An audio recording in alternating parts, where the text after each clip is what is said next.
Mais d'abord, l'actualité du jour sur les marchés, c'est Tendance, mon ami. Chaque soir en ouverture de Smart Bourse avec Pauline Gratel. Bonsoir Pauline. Bonsoir. Séance calme donc aujourd'hui un peu partout dans le monde. Oui, les indices européens doivent composer sans Wall Street, les marchés américains étant fermés pour Thanksgiving. Le Stoxx 600 et l'Eurostoxx 50 évoluent autour de l'équilibre au cours de la séance. Pareil pour le CAC 40 qui évolue autour de 8100 points. En fait, les investisseurs n'ont vraiment pas grand-chose à se mettre sous la dent aujourd'hui, que ce soit en termes d'indicateurs ou même d'actualité des sociétés. Oui, c'est pour ça qu'on appelle le marché américain un marché leader. Revenons donc sur la séance d'hier aux États-Unis, Pauline. Oui, les marchés américains ont à nouveau clôturé en hausse hier pour la 4e séance d'affilée pour le Dow Jones, le S&P 500 ou encore le Nasdaq. Plusieurs facteurs ont tiré les indices. L'espoir toujours d'un assouplissement monétaire de la Fed en décembre, désormais estimé à 85%. Et le deuxième facteur de hausse vient d'une note de Deutsche Bank sur Oracle qui a profité à toutes les valeurs de la tech, de Microsoft à Nvidia, en passant donc par Oracle qui a gagné 4%. Un peu d'actualité d'entreprise quand même, en Europe et notamment en France, avec la hausse du titre Rémy Cointreau aujourd'hui. Oui, et malgré des résultats en forte baisse sur le premier semestre pénalisé par un marché atone aux États-Unis et en Chine. Mais le repli des résultats était largement attendu par le marché qui n'est donc pas surpris.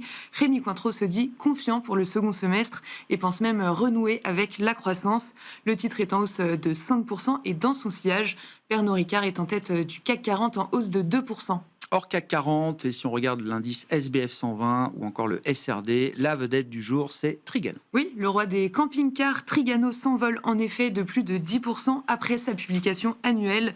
Les résultats de Trigano sont en fort repli, mais conformes aux attentes. Et ce recul était largement attendu par le marché.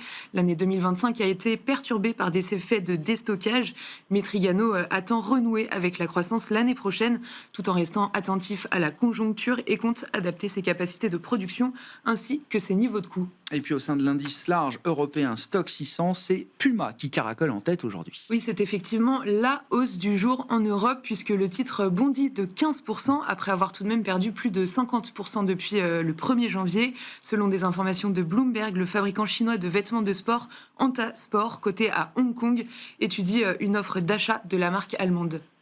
Du côté des banques centrales, on a pris connaissance aujourd'hui du compte-rendu de la dernière réunion de la Banque centrale européenne. Oui, c'était celle du 30 octobre dernier. Pour rappel, la BCE avait maintenu inchangés ses taux directeurs, estimant que sa politique monétaire était bien orientée.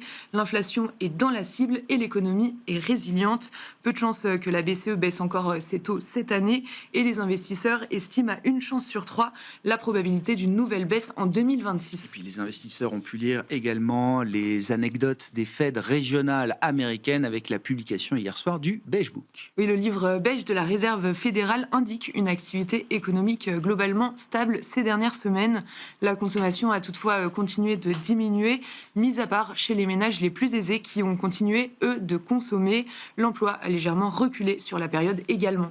Quel sera le programme de demain, l'agenda des marchés pour les investisseurs, Pauline? Demain, les marchés américains rouvriront pour une demi-journée. Ils fermeront à 13h, heure locale, pour Thanksgiving. La séance s'annonce donc à nouveau relativement calme. En Allemagne, le Bundestag votera le budget 2026. En Allemagne et en France, on regardera la première estimation de l'inflation du mois de novembre. Et enfin, on prendra connaissance de la croissance française en seconde lecture. Tendance, mon ami, chaque soir en ouverture de Smart Bourse, nous retrouvons Pauline Gratel qui vous apporte les infos clés du jour sur les marchés.